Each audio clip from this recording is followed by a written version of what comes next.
Il a volé mon punch, là, il l'a tout de suite affiché. Aujourd'hui, on honore les papas, puis à tous les papas naturels ou les papas dans la foi, ici présents ou en ligne, parce qu'il y en a qui vont nous regarder plus tard. Il y en a beaucoup qui sont dans leur famille, en train de fêter en famille la fête des papas. Je vous dis merci à tous nos papas. Merci pour les semences éternelles que vous avez semées en nous. Merci pour la prière que vous nous avez entourée. Merci pour l'encouragement, même pour la correction quand nécessaire. Et des fois, le petit coup dans le derrière qu'on a besoin pour se faire propulser en avant. Et je peux personnellement dire, bien là, il y en a peut-être qui vont s'ostiner avec moi, mais mon père, c'est le plus fort.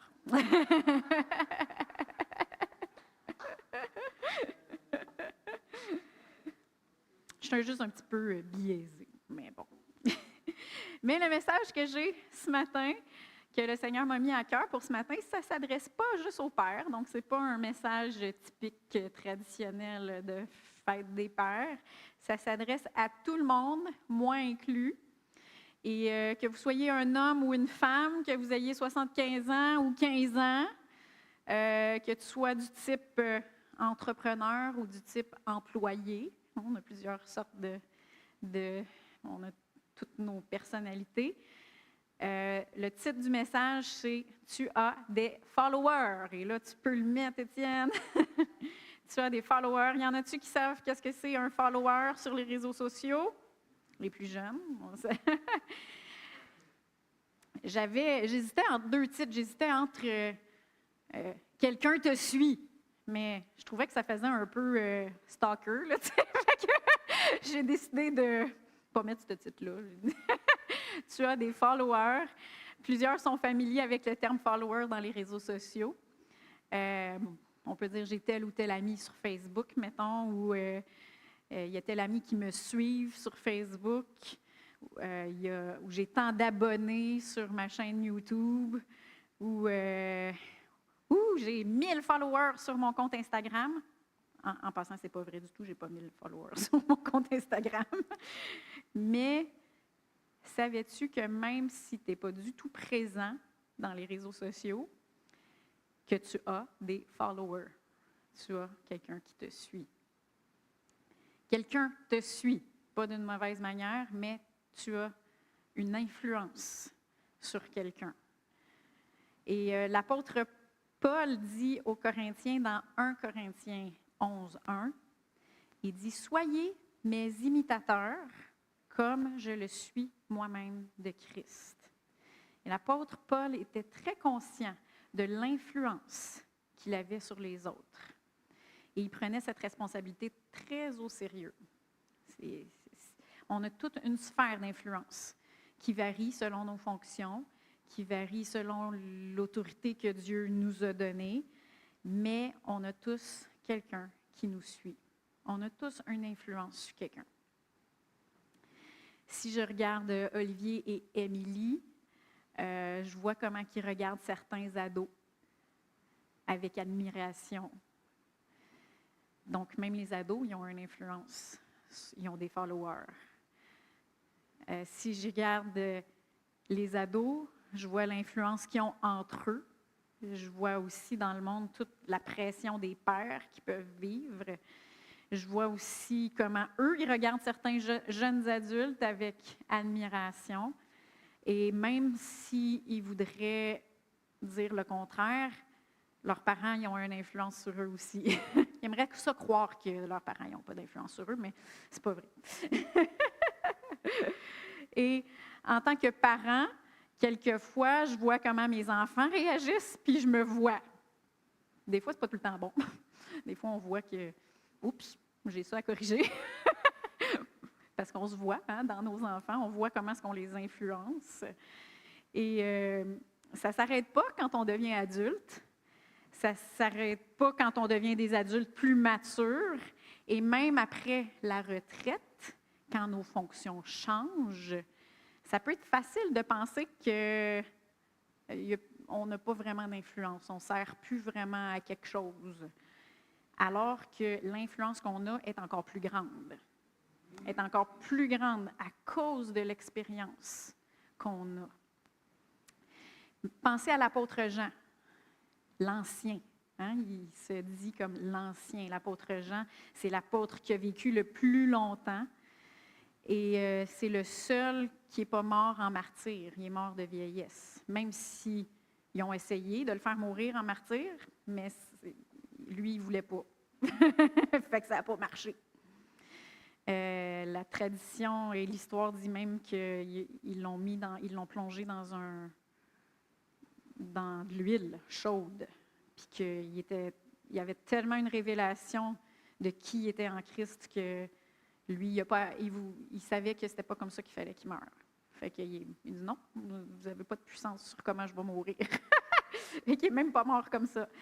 Et lui, comment est-ce qu'il a écrit au Père dans la foi?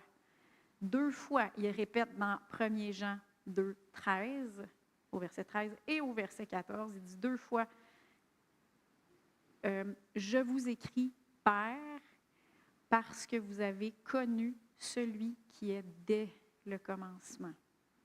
Combien ceux qui ont connu le Seigneur depuis plus longtemps que nous? Combien ceux qui ont l'expérience de la parole? Combien ceux qui ont l'expérience d'avoir suivi le Saint-Esprit? Combien eux autres peuvent parler? Hein? Combien est-ce qu'ils peuvent avoir de l'influence dans nos vies?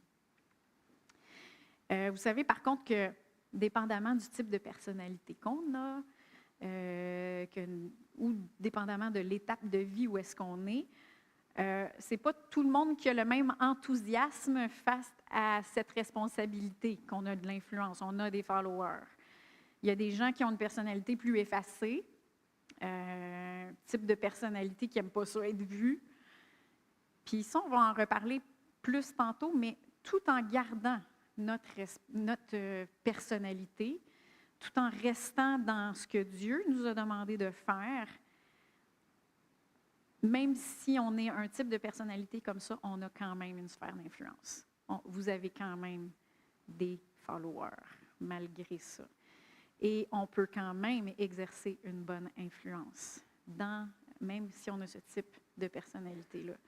Il y a d'autres gens qui n'aiment tout simplement pas l'idée d'avoir cette responsabilité. Ils disent « Moi, je veux faire mes propres expériences, je veux faire ce que je veux, puis je veux faire mes propres erreurs. Fait que je ne veux pas me préoccuper de qui me suit. » Ça peut être une autre manière de penser à ça. Puis comprenez-moi bien, ça ne nous enlève pas la responsabilité à chacun de choisir qui qu'on suit. On ne peut pas juste dire « Ah, moi, je n'ai pas eu de bons exemples dans ma vie, fait qu'on blâme tous nos choix sur les autres, sur les mauvais exemples qu'on a reçus. » On peut choisir qui on suit. Puis c'est pour ça que Paul a dit « Soyez mes imitateurs, comme je le suis moi-même de Christ. » Ça veut aussi dire que si Paul n'imitait pas Christ, les gens ne devraient pas le suivre. Hein? Il y avait le choix de « OK, s'il n'imite plus Christ, ça veut dire qu'on ne le suit plus. » On a quand même cette responsabilité-là. Fait que si celui qui était un modèle pour nous abandonne la parole de Dieu ou ne suit plus Christ, on ne devrait pas le suivre. On a une responsabilité de choisir qui on suit. Mais ça n'enlève pas le fait que nos choix, ça a une plus grande portée que juste sur nous-mêmes. Nos choix ont une influence sur les autres et ont une portée beaucoup plus grande que qu'est-ce que nous, on voit dans notre vie. Puis il y en a d'autres qui ont une personnalité plus de type entrepreneuriat ou une personnalité plus qui ont du leadership, fait qu'ils vont embrasser cette responsabilité-là plus facilement, mais il faut faire attention parce que dans leur zèle ou dans notre zèle pour faire la volonté de Dieu ou entrer dans notre appel, on peut passer à côté de l'esprit avec lequel le Seigneur il veut qu'on le fasse. Et je vais l'expliquer, qu'est-ce que je veux dire. C'est important de prendre conscience de ce leadership-là qu'on a, de l'influence qu'on a, mais il faut faut pas passer à côté de comment il faut le faire. Et on va tourner dans Marc 10. Je vais vous expliquer qu'est-ce que je veux dire par ça. On va commencer au verset 35. Vous connaissez cette parabole. Jésus dit, en fait, pas tout de suite, le premier chapitre, ça dit, Jacques et Jean, les fils de Zébédée, s'approchèrent de Jésus et lui dirent, « Maître, nous voudrions que tu fasses pour nous ce que nous te demanderons. » Il leur dit, « Que voulez-vous que je fasse pour vous? Accorde-nous, lui dirent-ils, d'être assis l'un à ta droite et l'autre à ta gauche quand tu seras dans ta gloire. » Alors lui, eux autres, ils commencent à préparer leur position plus tard. Puis en plus, il y a les autres évangiles vont mettre en perspective qu'en plus, ils ont demandé à leur mère d'aller demander à Jésus. C'est même pas eux-mêmes qui ont demandé, ils ont dit « Hey, maman, va demander à Jésus. » Puis là, fait que ils ont passé par leur mère. Peut-être qu'ils pensaient qu'en passant par leur mère, ça passerait mieux. Mais c'est quand même, ils voulaient une position d'être à la droite et à gauche de Jésus. Jésus leur répondit, « Vous ne savez pas ce que vous demandez. Pouvez-vous boire la coupe que je vais boire ou être baptisé du baptême dont je vais être baptisé? » Et par là, il parlait Jésus de toutes les persécutions qu'il vivrait.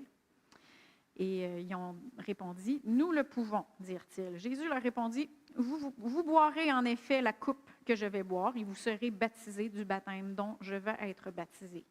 Mais quant à être assis à ma droite ou à ma gauche, cela ne dépend pas de moi, et cela sera donné à ceux pour qui cela est préparé. » Après avoir entendu cela, les 10 autres commencèrent à s'indigner contre Jacques et Jean. Là, on voit un esprit de compétition entre les disciples. En fait, probablement qu'ils s'étaient dit, oh, pourquoi je n'y ai pas pensé avant? J'aurais dû moi le demander avant. Et Jésus les appela et il leur dit, et c'est là que je veux mettre l'emphase, « Vous savez que ceux que l'on considère comme les chefs des nations dominent sur elles et que leurs grands les tiennent sous leur pouvoir. Ce n'est pas le cas au milieu de vous. Mais si quelqu'un veut être grand parmi vous, il sera votre serviteur. Et si quelqu'un veut être le premier parmi vous, qu'il soit l'esclave de tous. En effet, le Fils de l'homme est venu non pour être servi, mais pour servir et donner sa vie en rançon pour beaucoup. » Et c'est ce que je voulais dire tantôt. Souvent, les gens pensent que le plus grand honneur, c'est d'avoir une place de leadership ou d'influence. Mais en réalité, le plus grand honneur, c'est de servir. Amen. Je vais le répéter. Les gens pensent que le plus grand honneur, c'est d'avoir de l'influence et avoir une place de leadership, une position. Mais en réalité, le plus grand honneur, c'est de servir. Jésus, le roi des rois, le Seigneur des seigneurs, est venu non pour être servi, mais pour servir et donner sa propre vie en rançon pour beaucoup. Et en réalité, le plus grand leader, c'est le plus grand serviteur. Le plus grand leader, c'est le plus grand serviteur. Fait que quelle est la motivation derrière le service? Parce que dans l'Église, ou dans les cercles chrétiens, il y en a qui ont compris que dans le royaume de Dieu, pour être promu, il faut servir. Fait qu'ils servent, mais ils servent pour être promus. Puis on passe complètement à côté du cœur de Dieu. Quelle était la motivation de Jésus? Dans 1 Jean 3,16, ça nous dit « À ceci nous avons connu l'amour, c'est qu'il a donné sa vie pour nous. Nous aussi, nous devons donner notre vie pour les frères. » Donc l'amour, c'était la motivation de Jésus. C'était la motivation de servir. C'était de servir. Il savait que Dieu l'élèverait, mais sa motivation, ce n'était pas de servir pour que Dieu l'élève, c'était de servir par amour pour nous. C'était ça, sa motivation. Donc, il faut garder l'amour au centre de notre service. Amen. Pas la promotion. Dans Galates 5, 13, 14, ça nous dit, « Frères, vous avez été appelés à la liberté. Seulement, ne faites pas de cette liberté un prétexte pour vivre selon la chair, mais par amour, soyez serviteurs les uns des autres. Car toute la loi est accomplie dans une seule parole, celle-ci, tu aimeras ton prochain comme toi-même. » Donc, par amour, soyez serviteurs les uns des autres. Servir par amour pour Dieu, en premier, et servir par amour pour les autres, en deuxième. Puis là, puisque c'est la fête des pères, j'aimerais vous dire que je regarde plusieurs hommes ici, et il y en a d'autres que je pense parce qu'ils ne sont pas présentement ici dans la salle, mais je peux vous dire qu'on a vraiment, peut-être que c'est parce que je suis pasteur ici avec Joël, qu'on a la crème de la crème ici. Amen! On a la crème de la crème. On a des hommes avec des pères ici qui ont un cœur de serviteur. Amen. Et j'ai le privilège d'avoir les deux meilleurs aux côtés de moi. Mon père, Guy Brodeur, je dis ton nom, et mon mari, pasteur Joël, qui a vraiment un cœur de serviteur. Ils servent par amour, pas pour être promus. Et quelle influence ils ont autour d'eux. Parce que le plus grand leader, c'est le plus grand serviteur. Amen. On va tourner dans Matthieu 25. On va commencer au verset 14. On va parler un petit peu du cœur des serviteurs. Matthieu 25, 14. « Il en sera comme d'un homme qui, en partant pour un voyage, appela ses serviteurs et leur confia ses biens. Il donna 5 talents à l'un, 2 à l'autre et 1 au troisième, à chacun selon sa capacité. Et il partit en voyage. » Ici, on voit le mot « talent ». Il faut garder en tête que ce n'est pas des talents comme des talents musicaux, des talents, des choses comme ça. C'est une somme d'argent qu'il leur a donné, chacun une somme d'argent. Au premier, il en a donné plus, 5, 2 à l'autre, puis au troisième, 1. Puis il dit, notez qu'il dit à chacun selon sa capacité. La Bible du Sommeur lit en tenant compte des capacités personnelles de chacun. Donc, on n'a pas tous le même appel, on n'a pas tous les mêmes habiletés. On continue au verset 16. « Aussitôt, celui qui avait reçu les 5 talents s'en alla. Il les fit valoir et en gagna 5 autres. De même, celui qui avait reçu les 2 talents en gagna 2 autres. Celui qui n'en avait reçu qu'un alla faire un trou dans la terre et cacha l'argent de son maître. Longtemps après, le maître de ses serviteurs revint et leur fit rendre compte. Celui qui avait reçu les 5 talents s'approcha en apportant 5 autres talents et dit, « Seigneur, tu m'avais confié 5 talents. Voici 5 autres que j'ai gagnés. » Son maître lui dit, « Bien, bon et fidèle serviteur, tu as été fidèle en peu de choses, je t'établirai sur beaucoup. Entre dans la joie de ton maître. » Et remarquez que le maître a dit, j'ai arrêté la lecture ici, mais le maître, il a dit la même chose à celui qui a gagné les 5 talents qu'à celui qui a gagné 2 talents de plus. Pour lui, il n'y a pas de différence dans la quantité. Pour lui, ce qui est important, c'est bon et fidèle serviteur. C'est ça qui est important pour lui. Et souvent, quand on entend cette phrase-là, « bon et fidèle serviteur », on met l'emphase sur la fidélité. Mais il y a aussi le mot « bon » dans cette phrase-là. Et saviez-vous qu'on peut être un employé fidèle, être là, à l'heure, être là, puis l'employeur sait qu'il peut compter sur cet employé-là, mais ça ne veut pas dire nécessairement qu'il est un bon employé.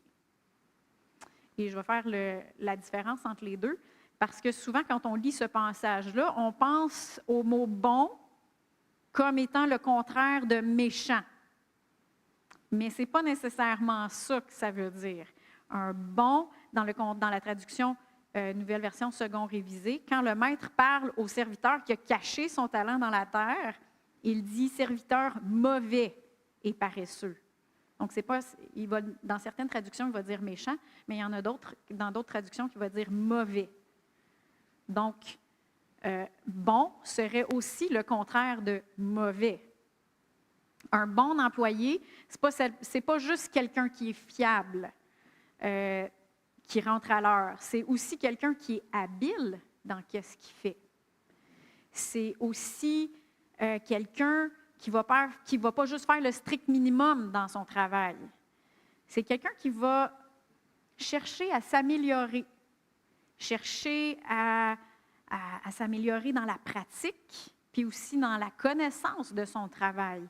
Donc, qui va pratiquer qu'est-ce qu'il est en train d'apprendre, puis qu'est-ce qu'il est en train de faire, puis il va aussi faire de la formation continue, parce que ça l'intéresse d'être meilleur dans puis de mieux comprendre, puis d'acquérir des connaissances. Fait qu'un bon employé va chercher l'excellence. Il va le faire non seulement devant les yeux du boss pour être promu, mais il va le faire pour le bien de l'entreprise. Puis il va le faire aussi pour le bien du client et aussi par motif de conscience. Parce que savoir, j'ai bien fait mon travail. C'est par motif de conscience. Et saviez-vous que c'est la même chose dans le royaume de Dieu? Quand on sert le Seigneur, quand on sert nos frères et sœurs dans l'Église, ou même à l'extérieur comme extension dans le monde, de l'Église vers le monde, est-ce qu'on se contente d'être juste là? Ou est-ce que est-ce qu'on se satisfait de faire juste le strict minimum? Est-ce qu'on est prêt à pratiquer? Qu'est-ce qu'on est en train de faire? On est-tu prêt à apprendre? On est-tu prêt à s'améliorer dans qu'est-ce qu'on fait? Même si ça fait 15, 20, 30 ans qu'on le fait, est-ce qu'on est prêt encore à apprendre? Est-ce qu'on est prêt encore à s'améliorer dans le même domaine? Puis c'est la même chose aussi au niveau de la parole. La Bible a dit dans Hébreux 5,14 que la nourriture solide appartient aux hommes matures qui, par l'usage, ont le sens exercé au discernement du bien et du mal. Fait que mettre en pratique, pratiquer la parole, pratiquer la paix, pratiquer qu'est-ce qu'on a, les révélations que le Seigneur nous donne, ça fait partie aussi d'être un bon et fidèle serviteur. Pensez à Joseph, quand il a été vendu à Potiphar. Potiphar, c'était un dignitaire, puis c'était un commandant des gardes du roi. Et Joseph, quand il a été vendu, il ne devait pas bien connaître la langue égyptienne. C'était un hébreu, là. C'était pas un Égyptien, Joseph. Puis il ne devait pas non plus être éduqué et versé dans les calculs, l'administration, puis la gestion. Il a dû être formé et enseigné. Puis il a dû s'exercer et mettre en application ce qu'il avait appris. Dans Genèse 39, au verset 3 et 4, ça dit « Son maître vit que l'Éternel était avec lui. Tout ce qu'il entreprenait, l'Éternel le faisait réussir entre ses mains. Et Joseph obtint la faveur de son maître dont il assurait le service. » Joseph, c'était un bon serviteur. Et pensez-vous qu'avec l'injustice qu'il venait juste de vivre, être vendu par ses frères et esclave d'un homme idolâtre, en plus, c'était pas un homme qui avait une alliance avec Dieu, il aurait pu, lui, se dire, « Écoute, moi, je suis ici pas parce que je le veux, fait que je fais le strict minimum, puis je ne m'investis pas dans ma formation. » Il aurait pu le faire, tout à fait. Mais les plus grands leaders sont les plus grands serviteurs. Et quelle influence Joseph a-t-il eu sur sa génération? Bien, bon et fidèle serviteur. Donc, il y a le bon, il y a aussi le mot fidèle serviteur. On comprend que quelqu'un de fidèle, c'est quelqu'un qui est fiable, quelqu'un qui est de parole, quelqu'un qui est ponctuel, quelqu'un qui est honnête et intègre dans ce qu'il fait. Par contre, j'aimerais aussi qu'on regarde une autre facette de la fidélité. On va tourner dans Luc 16, au verset 10 et jusqu'à 12, on va lire. Celui qui est fidèle en peu de choses est aussi fidèle dans ce qui est important. Celui qui est injuste en peu de choses est aussi injuste dans ce qui est important. Si donc vous n'avez pas été fidèle dans les richesses injustes, qui vous confiera le bien véritable? Et si vous n'avez pas été fidèle dans ce qui est à un autre, qui vous donnera ce qui est à vous? Et si on lit le contexte de ce récit-là, Jésus il parle d'argent, là, vraiment. Puis juste après, il va parler de on ne peut pas avoir deux maîtres, Mammon et Dieu. Fait qu'il parle vraiment d'argent. Donc, inconsciemment, quand on lit ce texte-là, on remplace le mot fidèle par honnête ou intègre. Puis, c'est pas faux de le faire. Il faut comprendre ça, parce que la fidélité, l'honnêteté dans ce qui est à quelqu'un d'autre, puis l'intégrité dans ce qui est à quelqu'un d'autre, c'est important, ça en fait partie.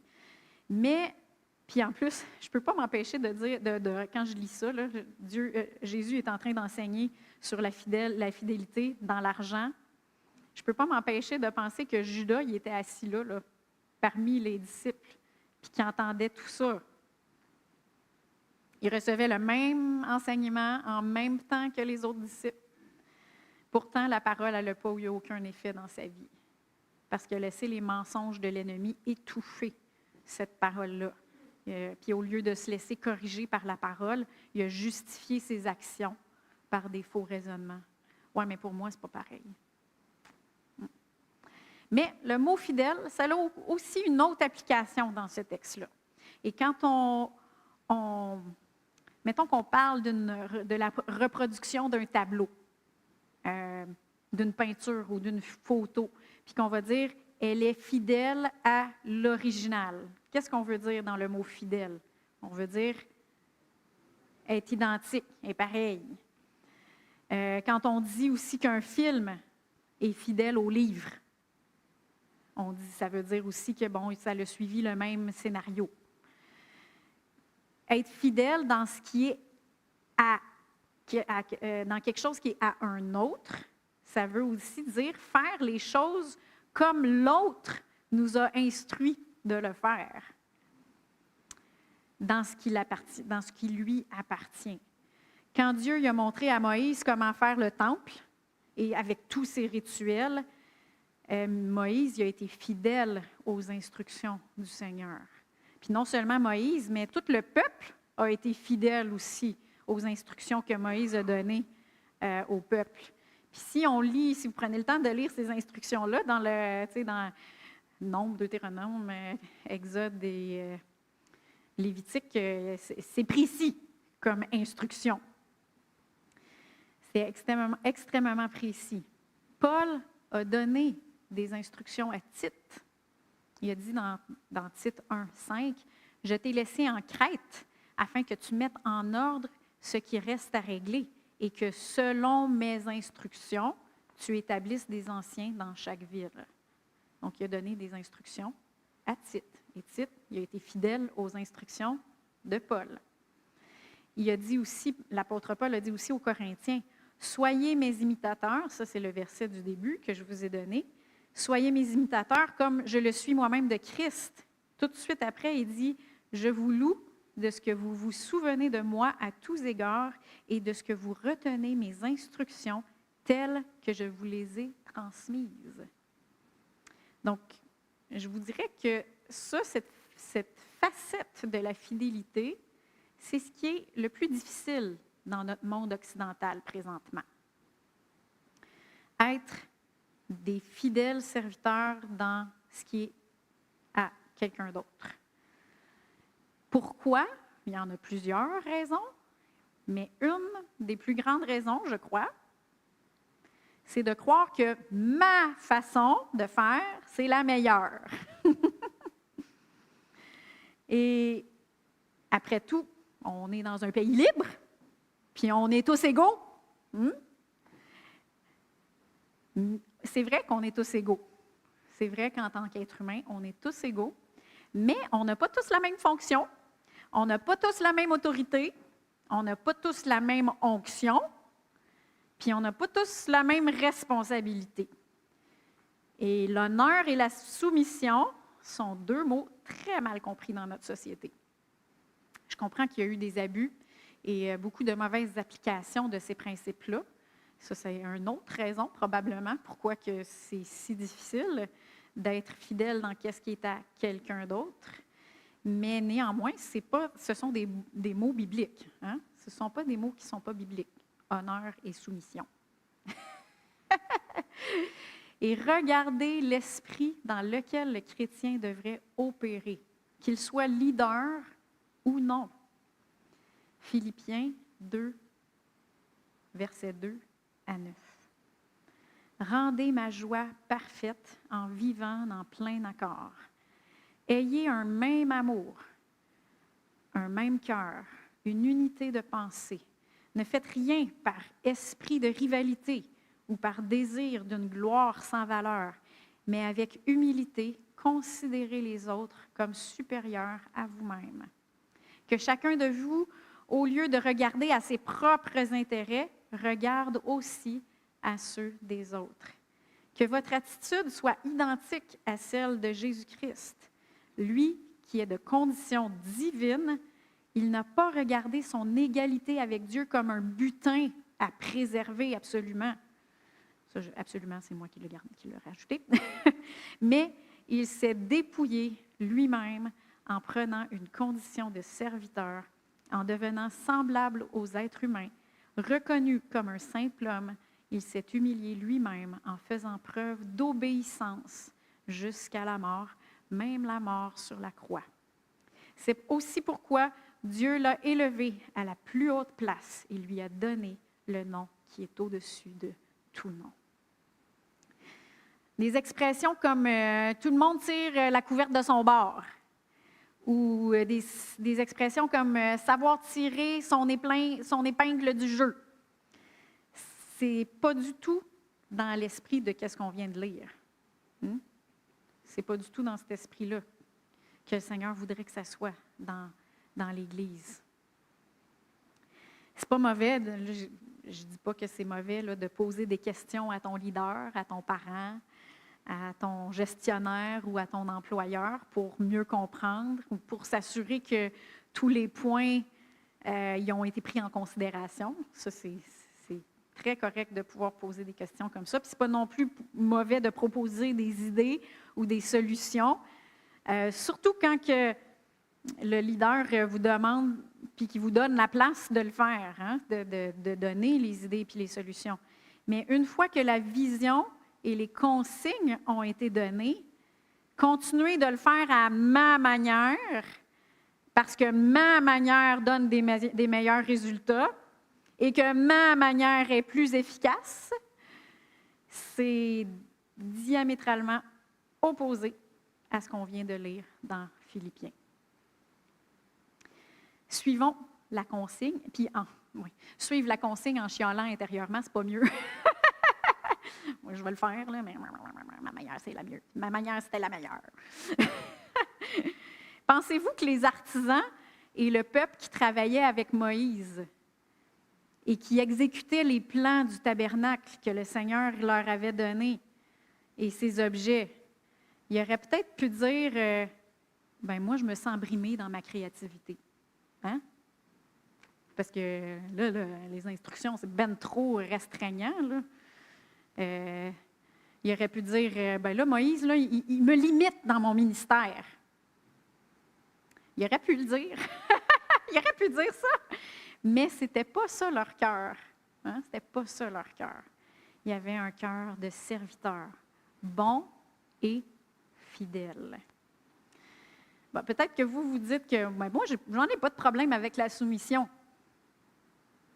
Attendez que vous ne soyez pas d'accord avec votre leader. Là, vous allez voir si vous avez vraiment des problèmes avec la soumission. Parce que c'est quand on n'est pas d'accord que c'est là que la soumission et être fidèle à ce qui est à quelqu'un d'autre prend tout son sens. Tant qu'on est d'accord, c'est pas difficile de se soumettre. Hein? C'est pas difficile non plus pour la chair, tant qu'on est d'accord. C'est quand on n'est pas d'accord. Puis je vais vous donner un exemple dans ma vie. J'en ai vécu beaucoup d'autres exemples, plus récentes, mais je vais prendre un exemple plus vieux, c'est moins proche de moi. Et durant plusieurs années, ceux qui, ça fait plus longtemps qu'ils sont ici à la chapelle vont savoir, Monsieur et Madame Charbonneau, ils tenaient à ce que les femmes qui étaient dans le groupe de louanges, qui étaient dans l'équipe de louanges, ils soient en robe le dimanche matin. Hein? C'est ceux qui étaient là, vous vous en souvenez, ou en jupe. Il fallait pas que la jupe soit trop courte, il fallait qu'elle ait une bonne longueur, etc. Il ne demandait pas, si on était dans la salle, il ne demandait pas qu'on soit en robe. Puis il ne demandait pas non plus pour les services du soir. Il demandait juste, le dimanche matin, si tu es en service, on veut que vous soyez en robe ou en jupe, assez longue. Puis moi, à 15 ans, je peux vous dire que j'aimais pas ça. Je ne comprenais pas cette consigne-là. Je détestais être en robe, je détestais être en jupe. Et moi, je voyais ça comme une consigne qui était absolument vieux jeu et même religieuse. Je considérais ça comme une consigne religieuse. Puis, bon, à l'époque, je me suis soumise à cette consigne-là. Puis, il a fallu que je m'achète des jupes, que mes parents m'achètent des jupes, parce que j'avais 15 ans quand même. Et puis, en dedans, je le faisais, mais j'étais comme... Je murmurais, parce que j'haïssais ça être en bas de nylon. Oh! J'arrivais à la maison, puis j'enlevais mes bas de nylon. Je faisais... Ah! Et aujourd'hui, je comprends que c'était une question de décorum, une question d'honneur. À ce moment-là, je ne le comprenais pas. Mais puis, j'ai eu cette attitude-là pendant quelques années. Mais à un moment donné, j'ai réalisé, écoute, mes pasteurs, là, ils ne me demandent pas à faire quelque chose contre la Bible. Hein. Ils ne me demandent pas de pécher là, présentement. Ils ne me demandent pas quelque chose qui est contraire à la parole de Dieu. Et c'est alors que j'ai décidé d'arrêter de regarder à mes propres intérêts, à ma propre manière de faire les affaires. Et j'ai juste décidé de faire ce qui m'était demandé. Même si je ne comprenais pas tout, même si je n'aimais pas ça encore, mettre mes robes le matin, mais j'ai décidé d'être fidèle dans ce qui est à un autre. Marie-Soleil, si tu veux aller chercher Evelyne, ça serait le bon temps. Fait que, juste un petit exemple comment être fidèle dans ce qui est à quelqu'un d'autre. Puis là, ben, je le dis dans le cadre de l'Église, mais c'est la même chose. Tu sais, quand ton gestionnaire te demande de faire quelque chose d'une certaine manière, puis là, dans ta tête, tu fais, ben là, pourquoi qu'on fait ça de même? Puis Est-ce qu'on peut être fidèle? Écouter les consignes. Puis, c'est une manière, c'est une des caractéristiques d'un cœur de serviteur. En conclusion, n'oublions pas que vous avez et que j'ai des followers. Il y a quelqu'un qui nous suit et c'est important pour nous de prendre cette responsabilité avec maturité. Et n'oublions pas que les plus grands leaders sont les plus grands serviteurs. Et que le plus grand honneur, c'est de servir. Soyons de bons et de fidèles serviteurs. Dans Jacques 4,10, ça dit « Humiliez-vous devant le Seigneur et il vous élèvera. » Ce n'est pas écrit « Humiliez-vous devant le Seigneur pour être promu. » Hein? Ce n'est pas ça qui est écrit. C'est écrit « Humiliez-vous devant le Seigneur et il vous élèvera. » Il y a une grosse différence. Dieu a donné à Joseph 2 rêves. 2 rêves. Il a fallu que Joseph mette sa confiance en Dieu pour leur accomplissement. Et peut-être que ces rêves-là aussi lui ont donné de l'espérance à travers tout ce qu'il vivait. Par contre, quand Joseph il servait Potiphar et qu'il servait dans la prison, il ne servait pas par amour pour ses rêves. il servait par amour pour Dieu. Et aussi, il servait par confiance en Dieu qui lui avait donné ces rêves-là. Puis quand Joseph est devenu, après 12 ans de service, puis après un autre, c'était 12 ans, là, le temps qu'il a été au service de Potiphar, puis le temps qu'il a été en prison, ça a été 12 ans de temps. Et après ça, en une journée, il a été promu comme le deuxième en autorité dans le pays d'Égypte, juste en dessous de Pharaon.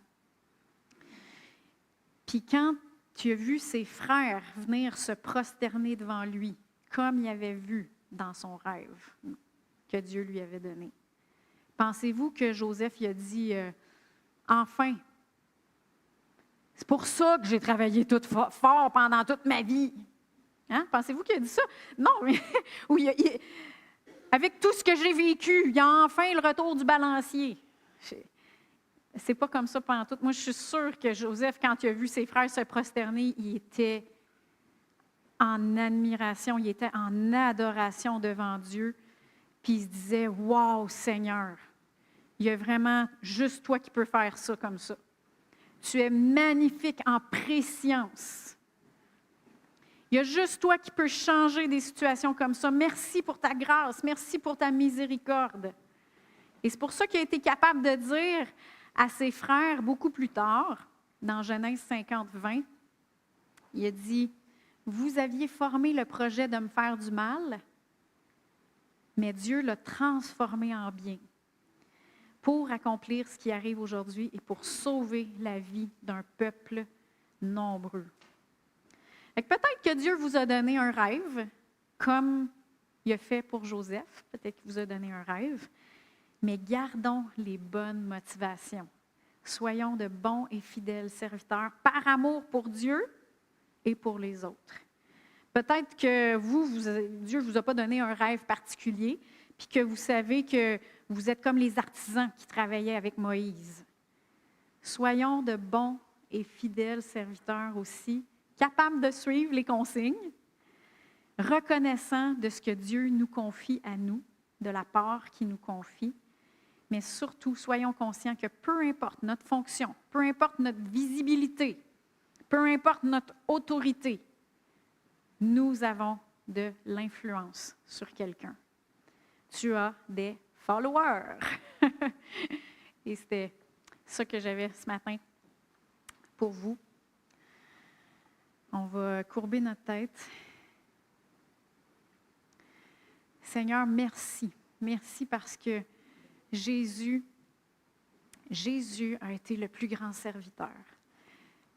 Il s'est humilié, il a été obéissant jusqu'à la croix, par amour pour moi, par amour pour toi aussi, Seigneur. Et Seigneur, plus ce cœur-là de serviteur, être en nous. Et Seigneur, s'il y a des choses que je n'ai pas vues comme il faut, que je n'avais pas les bonnes motivations, je te demande pardon et j'ajuste mon cœur. Et si il y a des choses qu'il faut que je corrige, je le corrige maintenant au nom de Jésus. Et je te dis, oui Seigneur, je t'aime.